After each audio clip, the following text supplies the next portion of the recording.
Everyone. This is Anisha and today I am going to speak about one of the problem that India is facing, that is unemployment. Let us first define what is unemployment. Unemployment is a phenomena that occurs when a person who is actively searching for employment is unable to find work. Unemployment is often used as a measure of the health of the economy. The most frequently measure of unemployment is the unemployment rate, which is the number of unemployed people divided by the number of people in the labor force. In developing countries, not only natural resources are underutilized, but also a massive wastage occurs in the case of manpower resources. Slow economic growth rate on the one hand and the rapid growth of population on the other has accelerated the problem of unemployment in India. Between 1971 and 1999, the number of unemployed in India increased by 10 times, though the number of job seekers increased by 2.5% annually.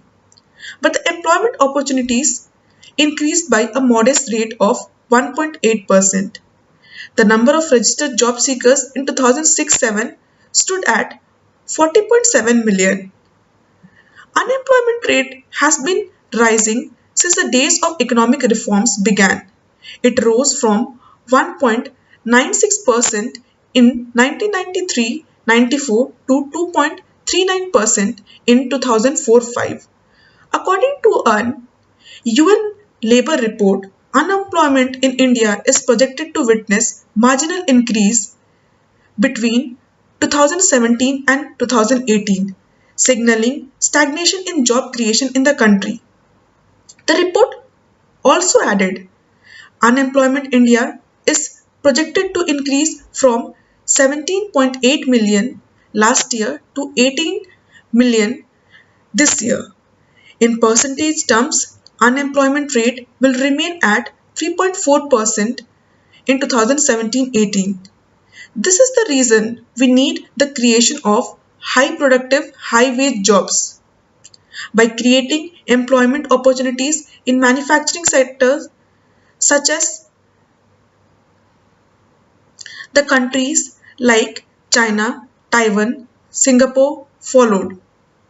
The Make in India campaign needs to succeed by manufacturing for global markets, noting that with the Chinese wages rising due to an aging workforce and many large-scale firms in labor-intensive sectors currently manufacturing in that country are looking for lower wage locations.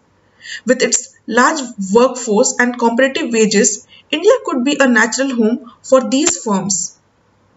Therefore, the time for adopting a manufacturing and export-based strategy could be more opportune.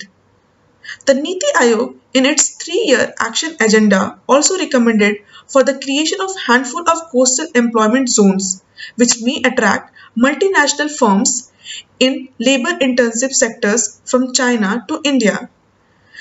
The presence of these firms will give rise to an ecosystem in which local, small, medium firms will also be induced to become highly productive, thereby multiplying the number of well-paid jobs.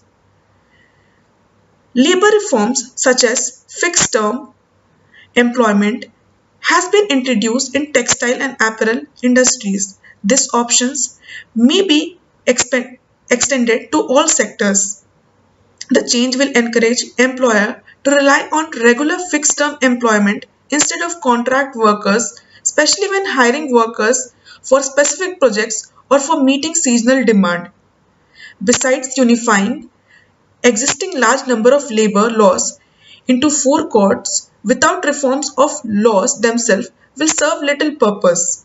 Unless we bring more substantive change either by amending the existing laws or rewriting them afresh, we cannot expect to change the current situation with low productivity and low wage jobs dominating the landscape. The problem of unemployment can be tackled by creating better opportunities of employment like cottage industries should be promoted in rural areas also. Thank you.